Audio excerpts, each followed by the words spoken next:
Hey, everybody. Gary and I are just sitting here shooting the shit. We're talking about truck campers before we came on, and I decided, hey, let's just roll into a podcast talking about this. Gary lives out of his while he's building his house. And what were you talking about, the campers? Oh no, I live out of a travel trailer.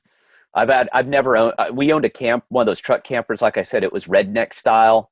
I mean, it was beat to shit. It was nasty. I mean, it wasn't nice. And we used to go. It was in a little Toyota 4x4 when they first came out. Mm-hmm. So you can imagine it wasn't nice by any stretch. So I started today. I was doing an article or a podcast blog on travel trailer living that I'd done for a show. So I started going through and I went to the website that has my brand of travel trailer, which I really, really like. And I decided, you start going dreaming and go, oh, let me check this out. Let me check that out. And I start looking at the truck campers, the ones that sit in the bed of your truck. It's called a truck camper is what they call it. Is it the kind that like you have that special thing in the back, kind of almost like a semi rig where it sits in there? Is that how they sit on there? You're talking about a camper that comes over the top, or it comes over? Well, they sit over the top, but the main part of it sinks into the bed of your truck, and then it overhangs the back of it too. Okay. So it's got the door, and then it goes over. It looks like a van camper, those. But it's hinged there in the bed where it can go side to side. Yeah. The bed's in the overhang that goes over the cab. The overhang that goes over the cab, that's where the bed is. Mm-hmm. And I started looking at those, and I was like, wow, those are way different than what I remember. You can get one that has a full standing shower in it. The toilet and sink are separate. It's got a dinette like I have in here, mm-hmm. and it has a pop out. So one side pops out like a travel trailer, and it was just cool. I was looking at the thing. It has everything my travel trailer has. It had a refrigerator, freezer, microwave, oven, kitchen sink, bathroom sink. Like I said, toilet. What else did it have? It has cabinets and all that kind of stuff. Radio, space for a TV. I couldn't believe it, how much shit was crammed in this little space. And I thought, man, maybe I made a mistake. It's just me and the dog. Maybe I should have sucked it up and maybe went even a little smaller. And that way I could just drop that thing off anywhere and not have to tow it behind me. And that thing was almost $40,000. Oh my God. And it's by the same manufacturer that makes my travel trailer. And my travel trailer I bought brand new for $25,000. Yeah. And it's the same. If you looked at the interior of the two, it's the same cabinets, it's the same microwave, same oven. All the equipment's basically the same. So why do you think it's more expensive than what you're living in now?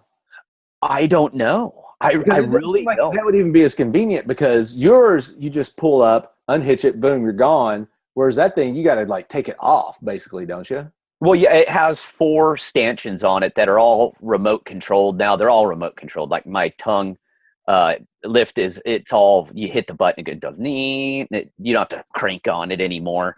But yeah, you have to unhitch it from your truck. I can get my travel trailer off my tow hitch and be gone well before you could ever get out from underneath that thing and get it completely off your truck. Yeah, and not only that, but all that weight, I think it was around 3,500 pounds, is sitting in the bed of your truck. Yeah. See, tongue weight and actual empty weight of a travel trailer, 2 totally different things. So my tongue weight on mine, I think, is like maybe 700 pounds. So on the hitch, it's feeling 700 pounds on the rear of my truck, because the way a travel trailer is, it's got the wheel, so it's balanced this way. Well, with that camper, you're just sticking it 3,500 pounds right in your bed. Yeah. So I wouldn't even be able to, I'd have to get air shocks, and I couldn't use. And I mean, your truck is a Dodge Ram, one of the 1 ton. It's beefy out there. Yeah. That thing will rattle your cage. It's so rough, and the back end so stiff. But I don't know about putting 3,500 pounds in the back of that thing without putting air suspension in it. It would do it, but I don't know if I wouldn't feel safe. Yeah. It would be a rough ride, and you're top heavy. So I don't know. It was interesting to see that a smaller solution is way more expensive. Yeah. But I'll tell you what, if I was rich, I would definitely get one just for fun. Yeah. Just to have one. I remember back in the day, probably when I was 6 years old. So this is like 76, 77. We would jump in my uncle's truck, and we'd go to Kings Island.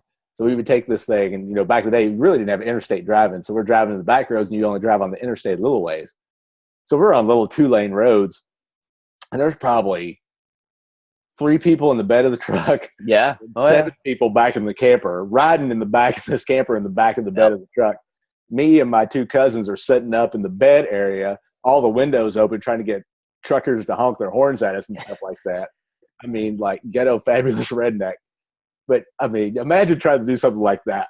You know, some cop sees you on the road, kids hanging out of the thing, 7 people in the back. Oh, I think they still do it in You parts think of they still do it? Yeah. I would have to think that. I mean, can you ride, like, if you're pulling that trailer that you've got, can people ride back there? Oh no, you're not supposed to ride in it when you're towing it. People Okay. are not supposed to be in it. That's what I was thinking, because that I mean, I can't imagine they would let you in the bed of the truck like that. I don't know. Just cruise around now. Because that came up in another conversation I was having with someone, and they go, can you ride in the back while you're towing it? And I went, well, I can, I'm driving the truck. But I went, I don't know what the laws are, since there's no seat belts or anything. I don't know. I mean, you can in an RV. Yeah. I know that in an RV, obviously. I don't know what the rules are. It's not like, remember those Subarus that had the seats? Yeah, had the reverse seat in the back. It came out of the factory with seats in the back of this thing. I can't remember what that thing was called. They had seat belts. I think they were harnesses in it. But you look at that today, and you're all seats in the back of a little car with a little bed, and kids would be back there just waving at people. And those days. I mean, remember the big station wagons, the station wagon seats that face rear. Yeah. For, you know, the kids would sit back and look out the back window. I mean, I can't imagine that would be. And there wasn't any seatbelts. No, I remember some of them didn't have seatbelts. No, I mean, even if they did have seatbelts, nobody wore them anyway.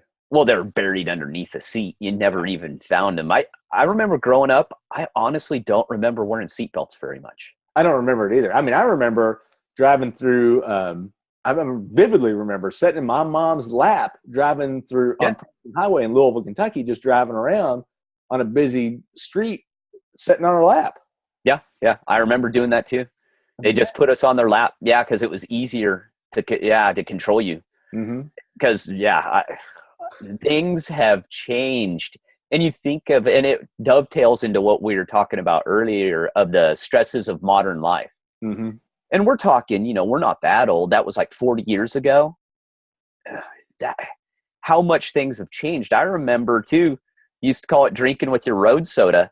Mm-hmm. Your dad and those, his buddies, they would just go downtown, they'd pop a beer, jump in the truck, and they'd have the beer in the cooler, and no one said anything. Mm-hmm. Don't get me wrong, kids. I'm not saying go out and pound a bunch of beers and have your ice chest in your truck and be drinking and driving. I'm just saying 40 years ago, it was not uncommon I remember going to baseball. Okay, this brought back one. Little League, or I'm sorry, farm team. It was even earlier than Little League. Farm team and Little League, right around there. Our coach would drink beer in the truck, driving 8 of us in the back of the truck. He had a camper shell. And we'd be driving to the game, and he would drink beers during the game. He'd be coaching, he'd have a beer. Our coach would probably have a beer. No one gave a shit. No one cared. We are so uptight as a society today. And I'm not saying some of that stuff wasn't bad, but, obviously you don't want to be drunk behind the wheel and driving a car and all that, but what would kill someone, you open a beer during a baseball game and they go, oh my God, in front of kids. And it brings it up. I watched that movie, Captain Fantastic last night with Hugo Mortensen. And it's about a family that lives basically totally off the grid and the battle between them and modern society and their thoughts and all that. And it was interesting to see. It brought back a lot of memories of that, of just, we get so wound up over the stupidest shit. It is unbelievable. And just talking about, one scene was where the kids, his sister, I think it was his sister kids, she was all, you got to put your kids in school because they're all homeschooled. Well, the oldest son he got all of his mom had behind the dad's back, and they'd applied for college. He got into MIT, Yale, Princeton, Harvard, and Stanford. All of them. I mean, it's a movie. Don't get me wrong. Now that wasn't based on a true story, was it? I never saw that it said it was based on a true story, but I do know. I remember when it came out. I do know of homeschooled kids that I know of who've gone to ridiculously good colleges, and they are bright. Oh, yeah. And then there's some that the parents don't homeschool them either, and they're total dipshits. So it goes either way. I mean, the quality of education that we get today is so low. I don't think it would take you too much as a homeschool, student to do better. But on a side top, but no, that it kind of showed that in just the thought process of them, it was almost like they were living when we were growing up, kind of the things they were doing, and how society was just like, whoa, these guys are way out there. He shows up wearing a bright red, like nylon suit, big collars, and he's dressed up. And it's just funny to see the stuff and how relaxed they are. And don't get me wrong, there's good and bad to both sides. Yeah. But yeah, the modern stresses we put ourselves through today, it's an interesting point in life. Yeah. Well, I just got back today from vacation. I've been down in Pigeon Forge, in Tennessee. And, vacation is supposed to be the super relaxing thing. Well, first of all, I got the kids, so there's going to be a level of stress just having kids in an area. So we were at a resort, a kids resort, and it has this big wave pool and this indoor water park. So that's basically the main attraction of this place. And normally, my girls are 5, so I'm a big believer in independence. I don't want to be a helicopter parent. So I just tried to stay within distance of them. But still, man, when you got that many people around and your kid goes off just a little bit and you don't see them for a second, man, it freaks you out. And I don't think my parents ever, back in the day, back in the 70s, probably never really worried about it. I mean, I know I was off when I was young by myself doing shit that I could imagine my girls doing now. No. Yeah. That movie brought up a lot of those points of, all the kids, like the youngest kid was like 4 and it was a girl, and he gave her a knife, a fixed blade 5-inch knife. I mean, it may have been even longer. And she was like fired up. She's like, "Oh my God, Dad, thank you. You got me," and she was just so fired up. And just, his sister looked at it like, "You gave your daughter a knife." They all have bows and arrows, and it's just, I remember as a kid, I went to school as a 7-year-old with a buck knife in my pocket. Had a Matchbox or Hot Wheels in one pocket, had my knife in the other pocket. That's how I came loaded to school, and no one ever thought anything of it at all. I mean, no, I never got in trouble for having a pocket knife. Most boys carried a pocket knife as young kids. Yeah. And that's unheard of. If you show up to school with a knife today, man, they're going to try you as an adult and put you in prison. Yeah. I mean, it's a big deal. And it's just, unfortunately, society's changed a lot. Yeah. Well, I remember, it wasn't a knife, but my cousin, we'd found these Playboys and cut the pictures out and took those to school. Yeah. And I got busted with showing these pictures, and this was probably middle school, got busted showing these pictures. I can't imagine what would happen if a kid got busted, showing pornography to other kids in school now. What do you mean? Now they're taking naked pictures of each other and sending them on their smartphones. Yeah, but if they got caught, they're in deep shit, Well, what makes it worse is if you're an adult and you see one of those pictures, you're in deep shit. Yeah. Whether you intended to or not, if you see the picture and you don't report it, you're in serious, serious hot water. And I mean, think of it as a kid. Think of us. If someone gave me a gadget that I could take pictures of anything I wanted, there would be dick pics and naked photos. There would be my asshole. There would be anything you could imagine on that phone. You give you give a young kid a phone that takes pictures. That's the first thing they're going to do. That's the first thing you're going to do. I mean, I'm actually surprised that it's not worse. I couldn't imagine. And I would be sending them to my teacher. I'd be sending them to the principal. They would be going everywhere. I mean, it's just what a kid does. And so it sucks that these kids don't have the freedom that we had either. I remember being at school, show me yours, I'll show you mine. You know, we do it behind we'd go behind the shed at the school, you know, the storage shed, and be playing hide and seek with our body parts. You know, just showing, hey, check that out. Oh, okay. Show me yours now. Oh, okay. You do that. If kids got caught doing that today, I could not only imagine. And I mean, I remember we got caught. I want to say we must have been 9 or 10. We got caught by the teacher, and she walked up, and literally my friend's pants are down to his ankles. Luckily, the girl she'd already showed hers, and got caught. And our teacher actually started laughing. Laughed at us. Said, "It goes, pull your pants up." I won't use his name because I'm still friends with him today. I want to embarrass man. And actually, we still know our teacher too. She actually laughs about it to this day. But she didn't take us to the office. She didn't tell the principal. It was just her laughing, us thinking, "Oh my God, we're in trouble," and that was the end of it. And in that movie, Hugo Mortensen, at one point, they drive a bus. Go figure. But the bus is actually really cool, and they turn it into an RV, and it's actually a really cool bus. He's standing stark naked in a trailer park. Like, they stop at these RV parks along the way. Dick in the wind, hanging out. He's got his cup of coffee or cup of tea, just standing in the morning. People are walking by, and he's all, "Yeah, I'm naked. That's a penis. We all got him." And you just stand there and you think about it. You go, yeah, what's the big deal? You know, the guys, and that's what makes life stressful too. I think when you look at it that way, is how uptight we've become. Yeah.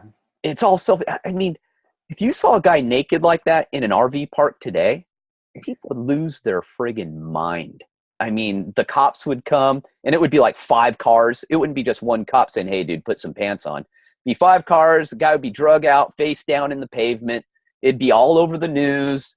You know, he'd probably end up, if a kid saw it, he'd end up on the sex offender list for ever, the rest of his life. It's just incredible where we're at. And vacation, that's a perfect example. Vacations for most people today are stressful. They are not a vacation. You're in lines. You got to drive in traffic. You got to deal with a bunch of ass clowns when you get there, because everyone's rude, impatient. It's crowded as shit. And that's what you're dealing with. I mean, is that really, you don't get time to even turn off anymore. Yeah. Yeah. I mean, the whole thing, and one of the things I was talking about is, I tried not to plan anything. I tried not to have anything going on because I just kind of wanted to let everything flow. I had a couple things I wanted to do. They had some things they wanted to do. But Tuesday, before we went down there, I took the girls to Northern Kentucky to an aquarium.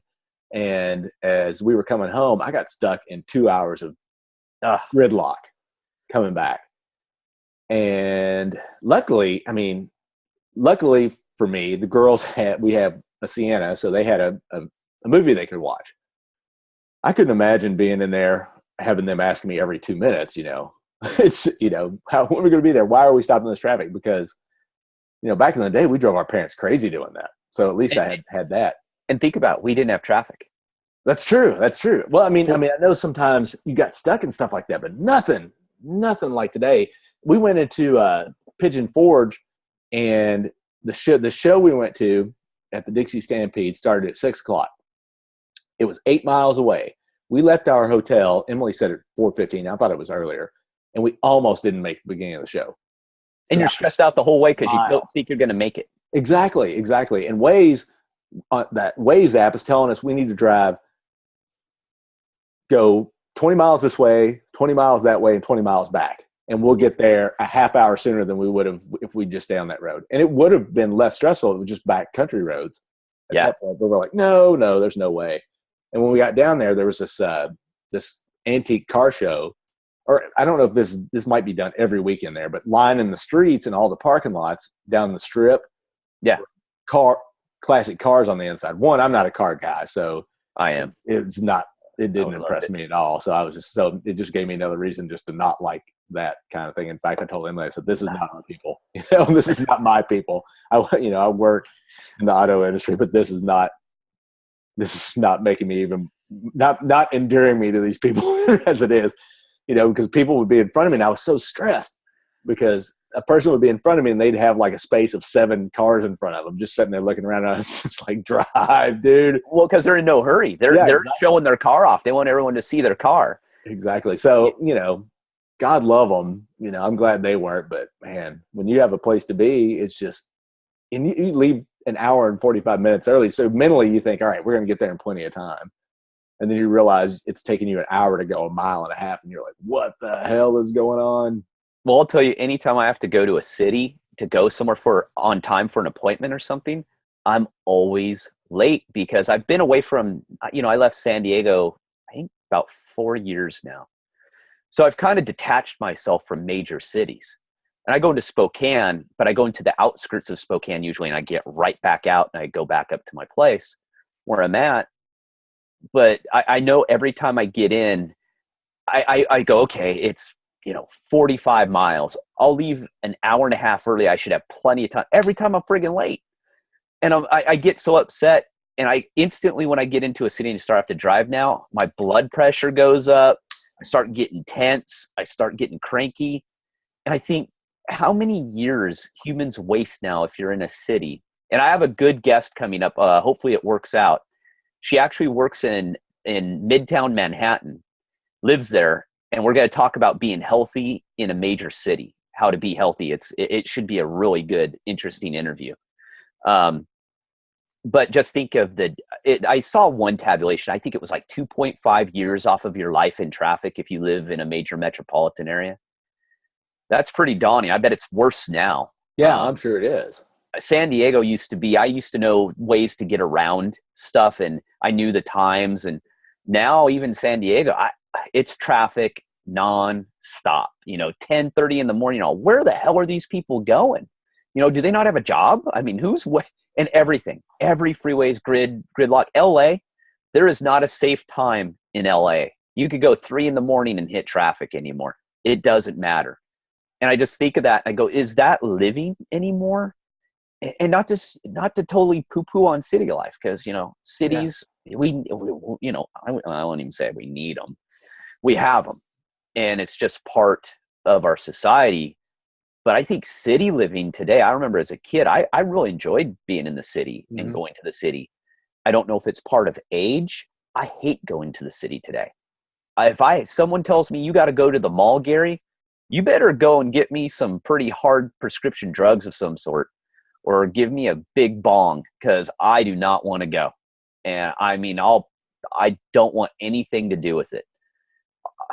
So yeah, it's weird how it's changed in that sense. But even though malls are drying up because everyone shops online anymore. So, well, I mean, it's not just malls. It's to me, and I think over time, I think as I've gotten older, when you get into crowds like that, and it's just not as comfortable anymore. It's not a fear thing, but I mean, having kids, the kids getting away from you, things like that. But yeah. It's gotten so compact. I mean, used to you could go somewhere and there'd be a lot of people, but people wouldn't be on top of you. But there's so many people, especially in a city, when you have any type of like we have a thing here in Lexington called Thursday Night Live, where every Thursday night they have a band play downtown, and it's in this pavilion area. And the first couple of years you can go down there, you can move around. It's gotten to the point now where you go there, you've got a 2-foot box to stand in to talk to other people, and it's just, I don't like that. I mean, I'm open and I need my space. Yeah. And that's how I found, I think part of it too, is people have become very rude in a sense. And like I said, I don't know. I don't know if it's me becoming older and I'm just more crabby and more sensitive to it. I think it may be a little bit of both. I just don't remember people, 20, 30 years ago being such assholes all the time. Yeah. And jerks, and they've gotten a lot bigger too. So there's 2 people as it's just one, but they take up the space of 2 people now. Yeah, exactly. A lot of them, so it's even more cramped, and you're trying to bump around and maneuver. And it's not like I'm at a fraternity party in college where I'm jammed with a bunch of young hot girls and we're all sweaty trying to get a beer. A little different now. And even I probably couldn't even do that today either. But yeah, it's just weird. It's interesting to see that. And I mean, look at California. I mean, there's 38, 39 million people in California now. Mm-hmm. That boggles my mind. It does. And that's one of the reasons I left. I can't remember how many people are there in Canada. California has far more people than Canada. I think it's only like 37 million in Canada. I thought it was even less than that. We could look it up, but I know California has more people than the entire country of Canada. That, to me, that's a lot of friggin' people. And I think that's part of the problem, too, is it's just becoming so congested anywhere you go. About hit it on the head. It's 35 million. Oh, nice. 35. Good guess. And, but still, that's 4 million more people in the state of California. And most of them are in LA. It actually has, what I pulled up had a comparison. California has 38.43 million and Canada has 35.16. So we were both right on it. That to me, it just, and anyone who's in California, one of the main reasons I left, it's just too pressure packed. I mean, I'll come here and visit, but when I come back and visit, I avoid all big cities and I try and stay away. And even when I leave and go back up, once it starts to heat up and I get back up there, I've always told people that the feeling that comes over me is indescribable. As soon as I get past Spokane, I start heading up into the mountains. It's like, literally, it's like my whole body just relaxes. It just, boom. No one drives over 60. I mean, no one. And in California, if you can go 100, you're going to go 100 and you're going to do 5 at some point or stop. Yeah. It's weird how California freeways work. You're either going flying or you're in gridlock. That's it. There's no in between and you're stressed out the whole time. But yeah, once I get up there, you see all the trees, the fresh air. And there's no one around. I mean, up where I'm at, and I shouldn't even tell people where I'm at. Actually, I know people who I grew up with who live by me now, and we didn't even know it, up in the same area. And it's interesting, people too are kind of migrating that way, and they're trying to figure it out. And that's why my book, I think, has been so successful. Is I would say probably 90+% of the people who have read it and gotten back to me, they have no intention of living off the grid. They're just interested to hear about the lifestyle and see if it's possible and if they can do it. And I find that kind of intriguing too. It's like, okay, I'm not the only one. It's even, I think the average person is yearning, would you say, for something a little more relaxed, something a little simpler? Well, the second part of your title of your book is, it's more about talking about simplified living. Yeah. And but how many people are looking for that? I mean, I know there's, I would like to do that too, but I'd never think to take that next step, because I like where I live. And this is why, as a parent, I live in a good school district. I live in an area where I'm in a subdivision, but I can walk to everything that I need, really. Yeah. So except for going to work, it's a pretty self-sustaining community with living with people I like. Now, if we lived next to a bunch of assholes that we didn't like, it would be a lot more stressful. But we're lucky because we live with like-minded people in this community, So, well, and it's different per different parts of the United States. Because, me, I've lived all over the U.S. And California is its own special type of stupid. Mm-hmm. It just is. I'm not being insulting. I'm born and raised there. I spent a large part of my life in California, but it's gotten to the point where the weather's beautiful. You couldn't find a more beautiful place and more things to do outside than San Diego area, Southern California. I've been all over the world. I mean, it's one of the few places I've gone to. I go, wow, there's so much to do here, but there's so many friggin' people and they're rude. And that if you talk to anyone who's spent or born and raised or gone to California, everyone kind of goes, yeah, man, you just have to kind of go with the weather and the stuff to do. And the people are, you just kind of go somewhere else with that. Mm-hmm. But you go to the Midwest, and I enjoyed living in the Midwest. I've always had a good time in the South. I've never had any problems. I've always really enjoyed myself because the people are different. And that's what I talk about, finding the place you want to live. If you want to live more remote, a more remote lifestyle, simplified living, You have to find the match of the people that you're going to get along with. And there's nothing negative really not getting along with someone. There's just certain groups of people that just don't get along. Mm-hmm. And I hate this kind of attitude we have in America that just everyone's got to get along. Can't we all be nice to each other? Yeah, you know what? In a utopian society, that would be great. But I hate to break it to people. Humans don't like other humans, period, sometimes. It's Mm-hmm. just the way it goes. So why would you force yourself into a situation like that? Find a group, and that's why I tell people, visit the areas you're interested in and make sure it's a good fit. It doesn't mean the people who are there are bad. It doesn't mean you're bad. It's just like certain dogs don't get along. My dog doesn't like the cat next door. So what? That's the way it works. Don't get all upset over it. So that's, I think, very important. And you've found your niche. You're happy there. Well, I'm happy, but and I was thinking about it. We've got friends of ours that are moving out in another county and getting a house. They're going to have like 5 or 6 acres or something like that. But there's not going to be another house anywhere around them. And it's not a farm living situation, but their house is just going to be kind of out there, and part of me is jealous, but part of me is also like, I've ingrained myself so much into the city life, knowing that if I need something, boom, I can get there. For them to just go to the grocery, like me, it's half mile away at the most. They've got to go 10 miles just to get somewhere to grab groceries. So, I don't know. It would be a major adjustment for me just to get back into that lifestyle, because I grew up in a rural town of 660 people. I mean, I lived that way until I was 20 years old, basically, so I could get back into that, but I'm curious to see, like, my wife, could she do something like that? Because she's lived in this town her whole life, and she is used to the city life. So, it's one that would be, I could live anywhere and there wouldn't be culture shock. My kids are adaptable. They could adapt to it, but is that something that she could adapt to ever? And I don't know at what point that becomes a non-adaptable thing. Well, and that's what I mean. It's not for everyone. And that's why I'm really honest in my book and all the interviews I do. And I've talked about it. You grew up more rural than me. I mean, my town was huge compared to yours. It was 2,000 people with one stoplight. It was massive.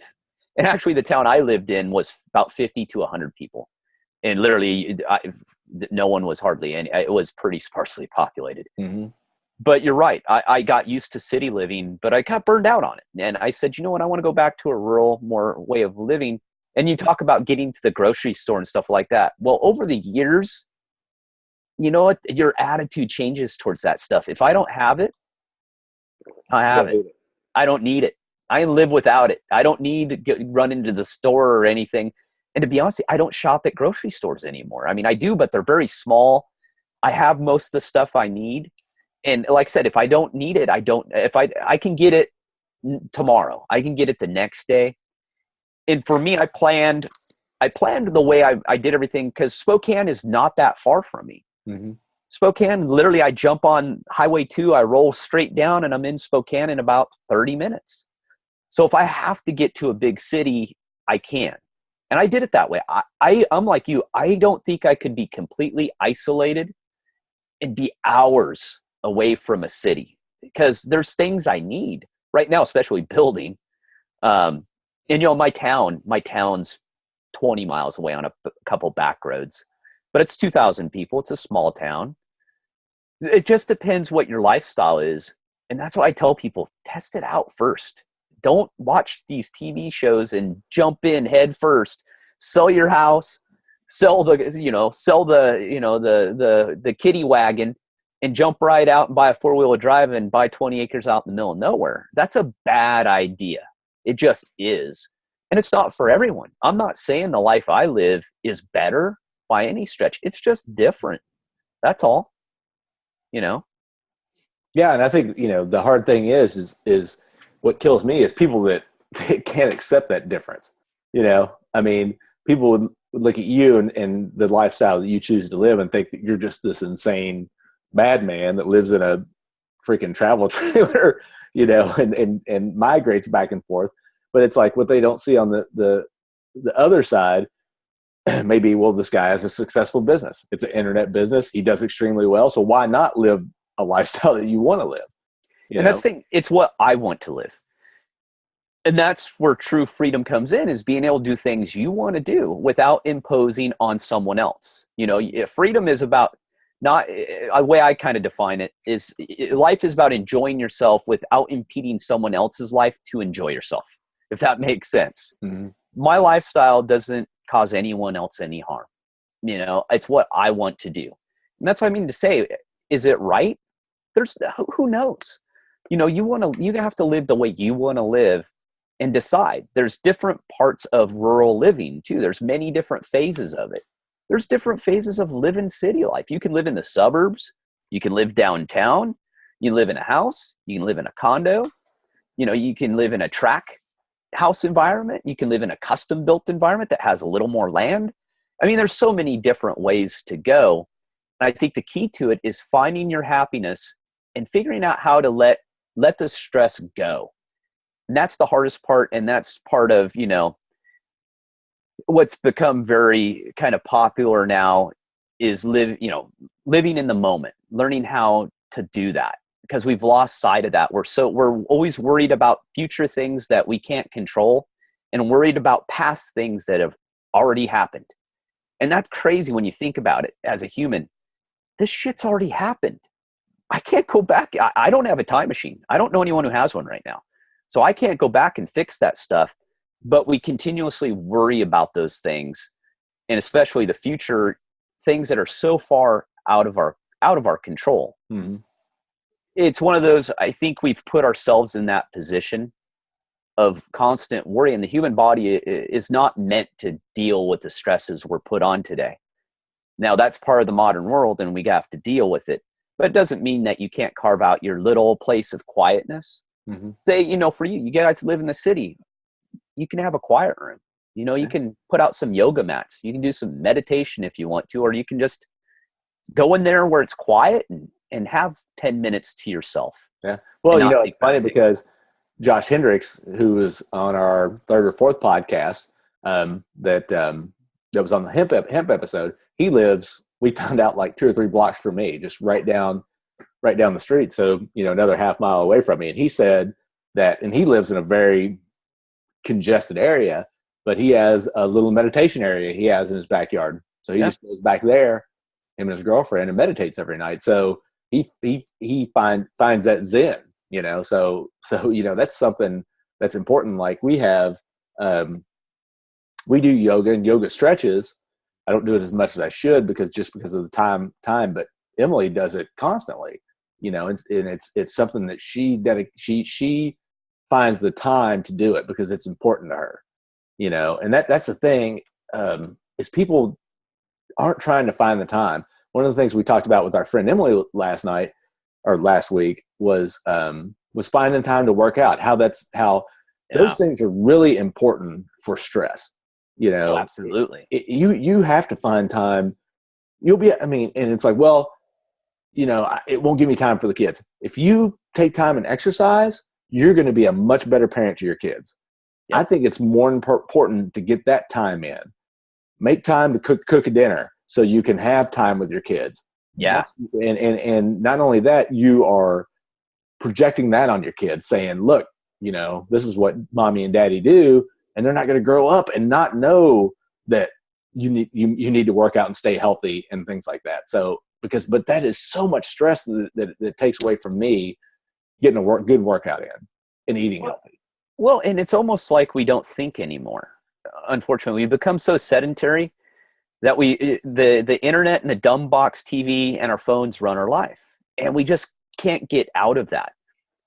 And for me, and I always hear this, and I think people really enjoy our interview with Emily, and we talked about it, is everyone has an excuse today. And you just got to put that stuff aside and say, okay, enough. Everyone in this country has time to work out. Mm-hmm. And people go, well, I don't want to be healthy, this and that. Maybe I don't want it. I have a hard time with that. Yeah. It's not. Well, I found, and I thought I was the same way. You have a lifestyle that can do that. And that was one of my excuses. And I know I've said that excuse to you. It's like, man, if I could just find time to do it. Yep. But, I've found, and the internet is this great thing. I mean, I got Beachbody On Demand.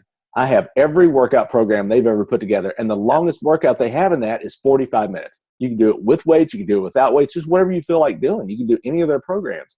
And I knock out a kick-ass workout in 20 to 40 minutes, depending on which workout I do, and feel 10 times better, feel a sense of accomplishment going into work that day that I have already done something like that, Cool. And the best psychologist you can ever have is called exercise. Yeah. Truly, like I said, the chemicals that are released during exercise, especially like dopamine and endorphins, these are natural hormones and neurotransmitters that make you euphoric. They make you feel good. There's a reason for that. It's a sense of accomplishment.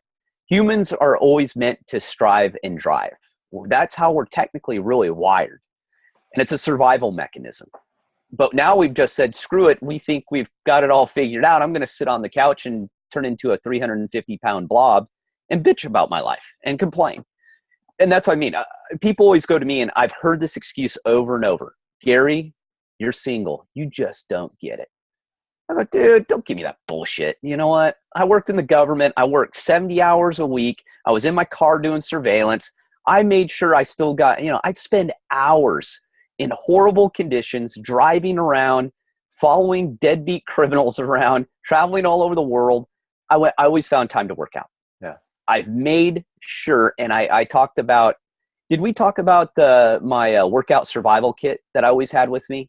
And I had it. No, but I was going to bring up Dick Marcinko and his hotel workout that he was famous for with the SEAL teams. Did a bunch of them. I've done a ton of those.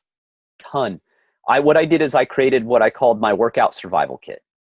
And me and a good friend, a buddy of mine, we both shared it as far as our ideas, and we kind of combined it together to come up with something. What it was a good pair of running shoes, a fresh pair of workout clothes, and I put a jump rope in there and some resistance bands. I carried it in the trunk of my government car. Or when I went on the road and traveled, like especially when I went overseas, it all fits in a bag this big. I mean, it's small. It's very tiny. I still have a workout kit in my truck. I'll go it's literally this big. And I would take that kit, and no matter what time I had, if I had 30 minutes, I knew I could get a workout in. And you want to talk about helping your health. If you're stressed out and you're at a point where you can't figure out how to get a workout time in, there's no better reason to get workout time in. I mean, really, you better find the time. And for me, the convenience of having that bag with me, I did hundreds of workouts where I'm in jeans, I have no way of working out. All you need is a park. All you need, heck, I would go find a neighborhood. If we were doing surveillance, there was a couple times I would drive a mile down, because a mile just took me a little bit, but I wouldn't be around the neighborhood on the guy we're surveilling, running around. Hey, there's Gary, and he just ran by the target's house. I would go down a mile if I couldn't find a park, and I'd hit a neighborhood. I'd change in the car into my gear, and I would go run 3 or 4 miles. If you run 3 or 4 miles at a good 8 to 9 minute clip, 30 minutes, man, you're done. I could throw in some push-ups, some sit-ups real quick. I'm done. I got a great workout. Throw my clothes back. They go, but you're sweaty. Who cares? Oh, for the love of God. People get over yourselves in showers and smelling like stinky perfume all day. No one cares. I hate to be that way. As I've gotten older, I've gotten stinkier.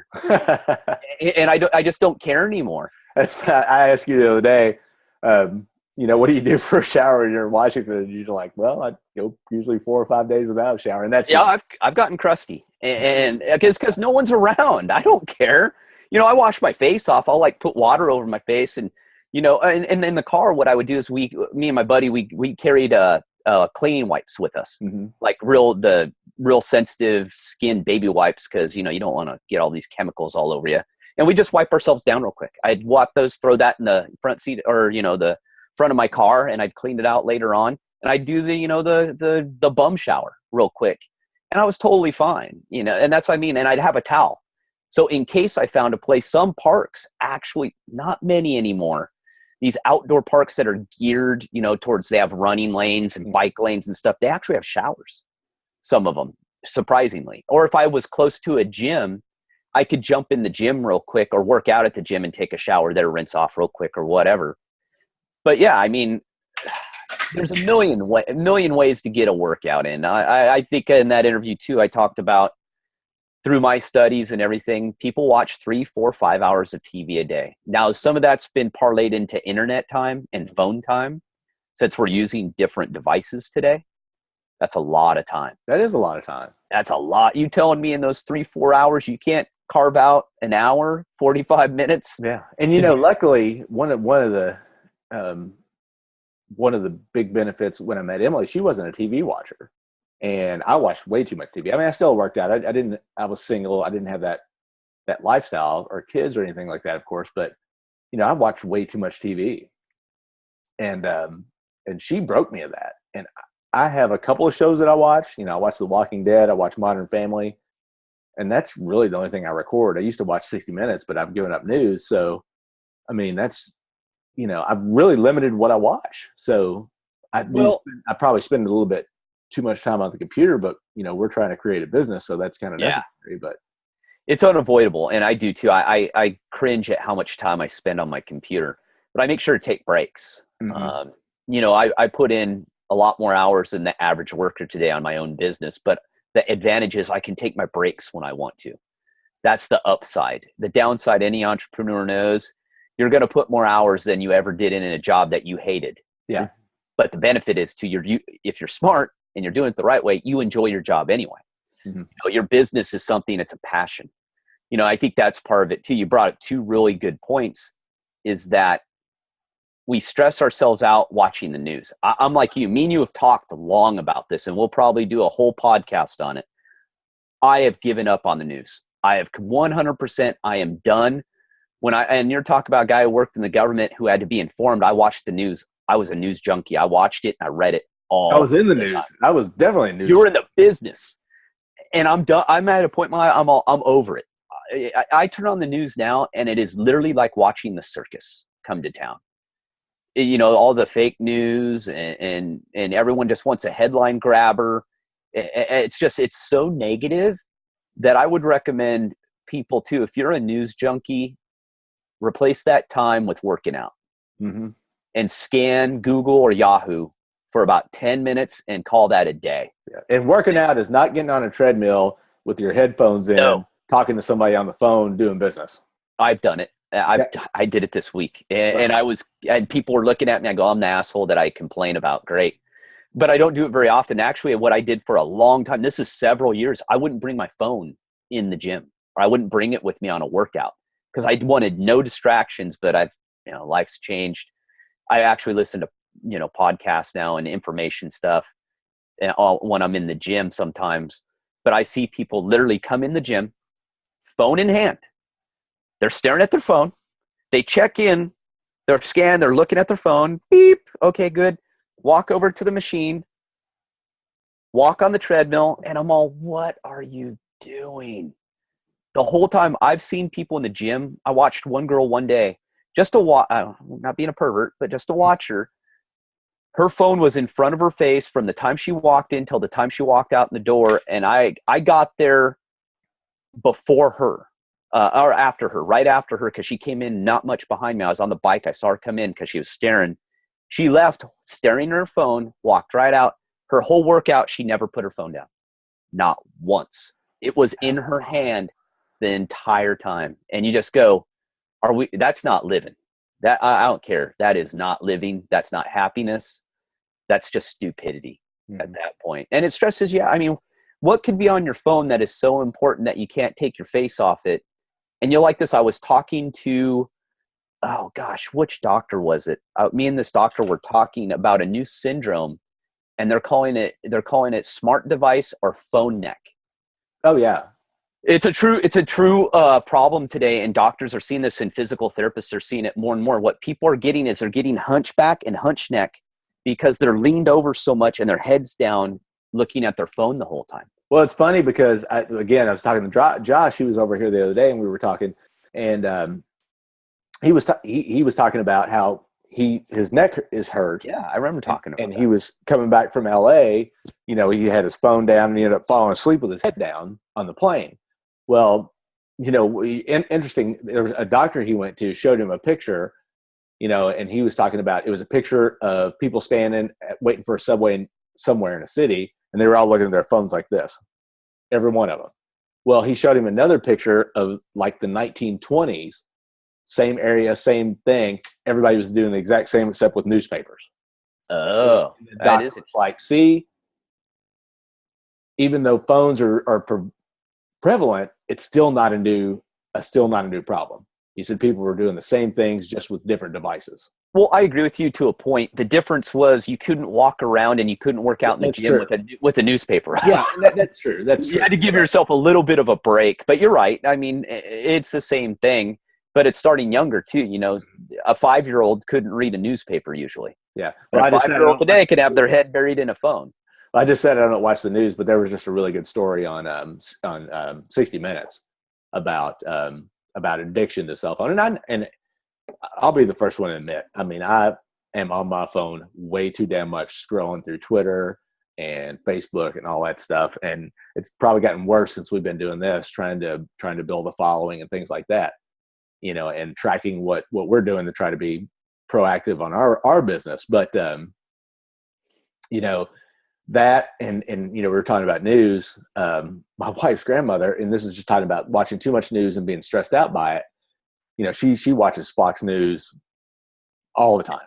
That's guaranteed Stressville. Yeah, and we were talking about, she has friends that are missionaries, and they went down to Ecuador, and they're flying down there, and it's a pastor, his wife, and their 3 kids, and she was like, you know, make sure you pray for them and all this stuff, because she was afraid of flying and stuff like that. And I'm like, why are you afraid of that? And she's like, well, you know, with everything that's going on in the world today, you know, you hear all this stuff. And I'm like, when have you heard of anything happening on an airplane? You know, and really, you can't be, you know, whatever's going on in the world, that's the world. You know, you can't, the odds of that happening in your little lane of your life is so minuscule. That is a really good point, because, you know, 9/11, don't get me wrong, was a long time ago. Mm-hmm. And we had the shoe bomber, but flying in a plane statistically is still far safer than driving a car. Mm-hmm. But yet, if you watch Fox News, sure I know they push that stuff constantly. And it's being unrealistic because it's pushed into your head. And you're right. How many places in the country are you truly in danger? A couple. Honestly, if you're in New York, could a terrorist event happen there? Sure. But New York's a big place. I mean, for you to be at the right place, the right time, and if you're worried about that, don't live in New York. I mean, if that's really derailing your health in your life, well, just don't live there. I mean, there's people in rural, you know, probably by you, there's people in rural places that they're all stressed out about terrorism. No terrorist is coming to Podunk, Iowa and blowing up your grain mill. Yeah. I mean, it's not going to happen. Why are you even worried about that? And you're right. The news, it perpetuates its own stress, and it's geared that way. The news today is geared to scare you, to get you in and it get you on their wheel. So you perpetuate. I was bad. I used to watch Fox News because as you know, in the government, we started with CNN, and as I got later in the career, it moved to Fox, where we mostly watched. And oh gosh, where's that? And a phone. Yeah, it's my stepdad. It's right there. It's interesting how that works, though. And I did the same thing. I finally said one day, I said, I've had it. I can't even watch Fox News anymore. I tried CNN. I can't watch that either. You know, you want to jam your eyeballs out, you know, watch Nancy Gray or Glenn Beck. It's all this fear mongering. It's pure fear mongering that the world is ending. The financial collapse is coming tomorrow. And if you don't know that those people, one, are putting on an act, and two, doesn't know psychologically exactly what pushes the buttons of people to watch their show. Yep. If you don't think they don't know that, you're crazy. You're crazy. Yeah, because I mean, I remember Glenn Beck when he was on CNN, and that guy is a master manipulator. And we're probably going to piss off a bunch of people right now who probably love Glenn Beck. Glenn Beck is a psychological mind fuck if there ever was one. That guy, he has got a research team behind him, and he knows how to manipulate human beings. Because I got caught in it. I got friends who still, subscribe to his network. I'm all, no way. Every once in a while on talk radio, he will be on, and I'll listen to it, and I'm like, oh my God, he hasn't changed. It's the same fear mongering. And he pounds it over and over, and he's for Trump here, then he's for, flavor of the month. He went through every presidential candidate on the Republican side. I think he was supporting each 16 of them at each different times. I'm sure. He went through the whole mix, and you go, this guy's just totally full of shit. He's just trying to hit every demo he can to get every demo on his side. And the guy's a bazillionaire now. Oh yeah, I mean he's good at it. Oh, he's really good at it. So, and I tell people, don't. I have friends. I go, don't watch that crap. Don't watch it. It's not helping you out. Let's say that the financial collapse happens tomorrow. The odds of that happening are pretty slim to none. But just say it does. Well, deal with it when it happens. You stress out about plan. Mm-hmm. And that's kind of why I'm in the life simplification, self-reliance. A perfect example that I was giving, my grandma told me this, because my grandmother lived through her and my grandfather lived through the Great Depression. And I asked her, I went, because she was real thrifty, and they were strong middle class most of their life. After the war, World War II, he got good jobs, and they always did fine. And she was always real cheap, though. I mean, she would reuse stuff. Leftovers never got thrown away. She always made something else, and it was fantastic. My grandmother was a great cook. I go, well, during the Great Depression, I mean, how did you survive that? Because I was, I'm a dummy. I didn't live through it. She goes, well, for most of us, to be honest with you, the people who were the farmers, who had their own farm, they had their own animals, we grew our own food. She goes, shit, it didn't make a difference to us. It just, all the other people were poor. Sure, we were already poor. We were poor before the Great Depression. It didn't matter, but we were happy. We had everything we needed. It was the rich people who were jumping out of windows on Wall Street. It was the stockbrokers and all the business owners and all that. And she just said, it really didn't affect the rural people as much. The people who had their own farms and were raising on their own food, she goes, shit, it didn't make a difference. Yeah, poor is poor, Yeah, exactly. And it wasn't necessarily that they were preparing for anything like that. Today, people have to prepare for it, but back then, it was just living. If you didn't, back in the early 1900s, you either were a farmer, lived next to a farmer, or knew a farmer. Those were the rules back then. Everyone knew a farmer. And even if you weren't a farmer, you had probably a cow, maybe a couple hogs, you had chickens. Everyone did. Even when I was growing up, most people in my little town, we all had chickens. Heck, we had rabbits, we had peacocks, we had goats at one point. And we weren't any farmers. We didn't own a farm. We didn't know anything. Hunt. And we all hunted. And that alone, that's another problem is in society today, what makes us stressed out is our feeling of our inability to control our situation and control our life. And it's our own fault. Most people today, I think the last stat I saw, it's either 60 to 70% of the American population has $1,000 or less in their savings account. I just saw that. I was going to tell you, I was going to bring that up. Wow. I want to do, and I'm sure we'll end up doing, but I want to do soon to do that set off that I want to do a podcast soon with somebody that understands financials and talk about financial stress. Yeah. And we are, I'm actively looking. I have some people who I've done it with before, but I'm looking for something a little more mainstream. These people are a little more into the survivalist community, or they're a little more pigeonholed. And I'd rather get more of a generalist who does financial planning for a lot of different people. Yeah, but that study boggled my mind. What was it? 25% of the people 55 and older have less than $1,000 saved up, and 25% or 50% have less than 25,000 saved up after 55. That's insane. Well, I thought about that when I looked at when they said the whole population, it was 60 to 70% I thought it was maybe 60% had $1,000 in savings or less today. I remember times in college where I was supporting myself, working and going to college. I had $1,000 in the bank, Yeah. Back 30 years ago. That to me, I couldn't even imagine living like that. And the stress you're putting upon yourself by being the ultimate consumer. And what would I take away, or what would I give? And I'm no all-knowing by any stretch. But if I could look and tell someone what my advice would be to de-stress, it would be, first, get healthy.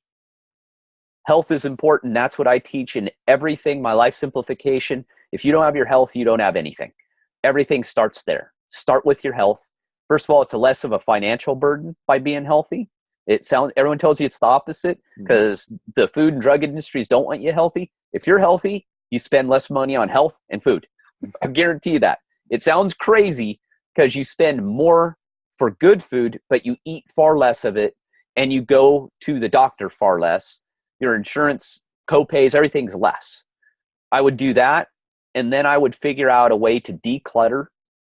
I would not pay attention to the news, and I would just practice mindfulness, living in the moment. Mindfulness, that's kind of the hot topic, but live in the moment. Find a place or a time of day where you can take a break and just cool your jets. Let everything go. And just start there. If everyone would do that, we'd have a lot happier people. And only that, but also probably financially get your act together. And I've heard people, I get this excuse all the time too. Hey, I grew up dirt poor, man. I didn't have a pot to piss in. That I can't do it. I have too many mouths to feed. I have too many bills. Well, I'm sorry, but I didn't force that upon. I didn't do that to you. And I'm not saying having kids and all that's a burden. If you have kids, you still can put away money. Do they need the newest gadget? No. Do they need a bunch of toys? No.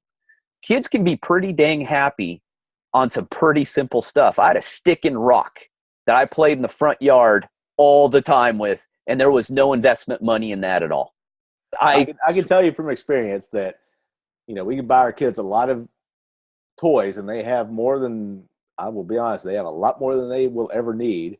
But when they're outside, they're trying to climb on trees. They're they're hitting each other with sticks, running around, doing all that stuff, and they're just as happy as they are with their $30, Disney toy, Absolutely. I mean, and that's what we've done. We've just become the ultimate consumer. And we've been taught that. It's been ingrained in us. And the more stuff we get, they've proven it. Study after study does not make you happy. The more shit you get and the more you accumulate, actually, the more stressed out you get. Because now you need more stuff to fill that void, and you're not taking care of what is truly making you unhappy. You're filling that void with a material thing that can never fix that problem. That problem has to be fixed internally. That has to be you fixing that. And, life isn't perfect. It's stressful, no matter what. But it doesn't mean you have to self-impose even more stress upon yourself. Look at what you're spending your money on. Do you need a brand new car? Do you need the car you have right now? Is that car payment stressing you out? Go trade it in and get something that's economical, that's in good shape, where you can save money. I used a simple rule, and I did this for a long time. I broke that rule recently, but it's the only bill I have today. Only bill I have today is a car payment. That's it. I don't have any other bills. I used to buy cars cash. I said if I couldn't afford the car cash, I couldn't buy it. So I'd buy a car. I'd get the best possible deal I could get, because I had a car problem. I like cars. And then I would turn around and sell it for what I paid for it. I'd take that money and I'd go buy another car. So I never had a car payment. I made sure that I always had money to buy a car. And it took me a while. Don't get me wrong. This didn't happen overnight. I spent years. I don't think I started doing it till I was 30. I think the first car I did was when I was 30. And I did that for a long time. And I'll tell you what, not having a car payment, a lot of stress gone. And if I ever needed to get rid of that car and get money and then get a smaller car, I did that once. I did that when I got out of the government. I sold my $30,000 truck and I bought a $4,000 truck. And I took that money and used it to get me by and to continue to do what I wanted to do down the road. So, like I said, I'm no expert. We definitely need to get a financial expert in here. And if you're watching this podcast and you are a financial expert, or you have something to bring on, drop us a line, man. We'd love to have, we'd like to have you on to talk. Yeah, because you're just talking to two fools right here. Neither one of us are financial geniuses by any stretch. I know I'm not. I mean, we've got I would say we are on the top end of having our finances together. Yeah, yeah. I would say my finances are one of the least stressful things in my life right now. I mean, we haven't had a car payment in 5 years. Yeah, I just made sure. And I'll be honest, you probably did it for the same reasons I did. Money stressed me out. Yeah. I mean, it just stressed me out. And I got sick and tired of having these possessions weighing down on me and making my life harder than it needed to be. And it's difficult. And I talk about this in my book about downsizing. We tend to put ourselves in these situations for no reason. I mean, do you need, does the average American need a 3,000 square foot house? No. I've been in families where they got kids stacked in their room and those kids are just as happy as a kid with their own room. You got to remember, just 100 years ago, families were living in one room. 150 years ago, maybe 100 years ago, possibly still. Wasn't that long ago where we were living in cabins that were one room. Yep. That was it. The whole family lived in it. And there was no bathroom. Couple still managed to have sex, obviously, because they kept having kids. They kept having kids because they needed workers. They needed to, they need to get out there and till that farm. So yeah, I mean, just look at it. I think if you take a step back and look at what you're imposing upon yourself, would you say that is a good way? Because I look at, yeah. And, that's kind of what I'm going through now is this whole journey, and the podcast is helping too, is finding the things that stress me out, especially after we had Bill on and talked to him about stress, is finding out what stresses me out and how can I reduce that stress. Well, and that's why I say the self-imposed stuff, because guess what? What's the easiest ones to fix? The ones you're putting on yourself. Those are the ones you can turn off right now. You can figure them out, get them done, and knock them out. And you'll be surprised when you self-evaluate. And self-evaluation is incredibly painful because you have to be honest. You have to look back, and I look at myself throughout life and I go, God, what a dumbass. I've done some incredibly stupid things that caused me all kinds of stress that I didn't need to go through. I think that's the most critical point to take out of this is just self-reflect. Look at yourself, look at your finances, say, what can I control? What can I do today to make my life easier? And just start there. I mean, most people do all or nothing. So they'll break out all their bills, they'll stack it all on the table, and they'll go, oh no. And they'll walk away and they'll be even more stressed out. Take one credit card. And this I know because I've no financial planners and I've dealt with it. I've done it in my own life. Find the credit card first. If you have credit cards, and I have one main credit card. That's all I have. And it's paid off every month. Yeah, us too. Take the smallest balance that you have. And this may be counterintuitive because of interest rates, but it's a mental thing and it's a psychological thing. Pay it off. Shred it. Pay that thing off. Get rid of it. Mentally, you'll be surprised how much stress. If you follow Dave Ramsey's plan, it's the snowball effect. Take all your credit cards, pay one off, take that payment that you were paying on that one, put it on to the next one, and just keep building until you get to the biggest one. And now all your payments that you were combined are going on that one, and eventually you get that one down too. Or now they give you so many, I get offers all the time to transfer one credit card to another for a year, 0% interest. The problem, people do that, they keep the old credit card open, they charge that one back up. Yeah. As soon as that happens, you have to close that credit card and shred it. Dump it. It's done. Get rid of it. No more. And I would highly recommend too of only having one credit card and use it. I went to cash base, and we're getting too much into financials, but another savings trick, I'll leave you guys with this because you guys are probably getting tired of our crap right now. A saving method I've been using, I staggered it. I started this probably about 20 years ago. I would save, first I started saving all my change. So whatever change I had in my pockets, 20 years ago, I used a lot more cash. Maybe longer. I think I started in college, and I would put that in a big jar. Once a year, I would cash it out, see how much money I had, and I would either, if I didn't have any bills to pay, I would go out and use it either to enjoy myself or put it and then put the rest in the savings or something. So I graduated. Then the next, I went up to dollars. So any dollar bill I had for change and my change went in the bucket. Now I'm up to, at this point in my life, I save all my fives, all my ones, and all my change. It's a stupid saving method, but I kid you not, I put away thousands of dollars a year doing this. And what it did too is it forced me to use cash. So now instead of using my credit cards, because I have my savings method, I make sure to go get cash out and budget myself on cash. Whatever I have left over in 5 ones and change goes into a savings. So it forced myself into this weird savings plan. And I kid you not, it works like magic. At the end of the year, I think this year I'm going to have about $4,000 in savings doing just that. On top of whatever else you do. Well, that's what I mean. This is a total side pot that I'll have $4,000 to either pay something off, put it into something, or just put it directly into savings. What you could do is at the end of the year when you get all that money, since you live so close to Vegas, you could just go put it all on black and you could double your savings right away. Right away. Isn't that how we retirement funds are done now, through the lottery? Exactly. And the roulette wheel. But no, and with that, I would recommend this too, because saving can be a little depressing in some senses. I always recommend rewarding yourself. So out of that, say that $4,000, take $500 to $1,000 of it and go do something you want, and then put the rest in savings. I don't think there's anything wrong with that. And what it does is it continues to keep you motivated in a way.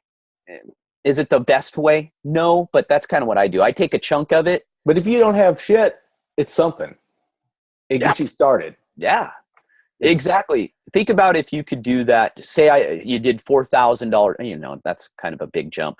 But I think you could do $5,000 to $1,000 in change in ones. You do that every year and you keep going up. In 20 years, you could have $100,000 put away just in side savings that really didn't affect your life. Mm-hmm. It didn't do much. And then with compound interest, that 100 in 30 years could be $200,000. Yeah. I don't know. Again, we're no financial experts, so disclaimer. Right. We'll get on that subject a little bit later. Yeah. We've been doing this. I'm sure people are getting sick of hearing us drone on about this. Guys, thanks for listening. We're extremely happy. See that book back there, Going Off the Grid? Gary has some. If you are really interested about life simplification, you want to check out and see what he's doing on his Off the Grid project, go to Primal Power Method and watch his videos because they're pretty awesome. I think it's really neat to see what you're doing up there in Washington and kind of following your journey along the way as addition to the book. Also, follow us on Twitter, Old Dudes Podcast. You got some good insight in my bourbon drinking while I was taking care of the kids out in the middle of the wilderness in the Smokies Kids Resort. It was a good time. Go to our page, Old Dudes New Tricks. Check it out. Go to iTunes and do us a favor. If you like this, go to iTunes and give us a review because that'll help us out in the future, getting better guests on, which is everybody's goal. So you don't have to hear us just talking back and forth. Yeah, and hey, if you don't agree with us, hey, shoot us a note and say, hey, this is what I think you're wrong on, and open up some debate. Me and Dwayne are pretty open-minded guys. Exactly. And if you're wrong, tell us. Yeah, if we're wrong, we're wrong. And heck, if you got something really interesting to say, hey, we might bring you on. You never know. Exactly. Well, again, thanks guys for listening, and we will see you next week. All right, man. Take care. Later.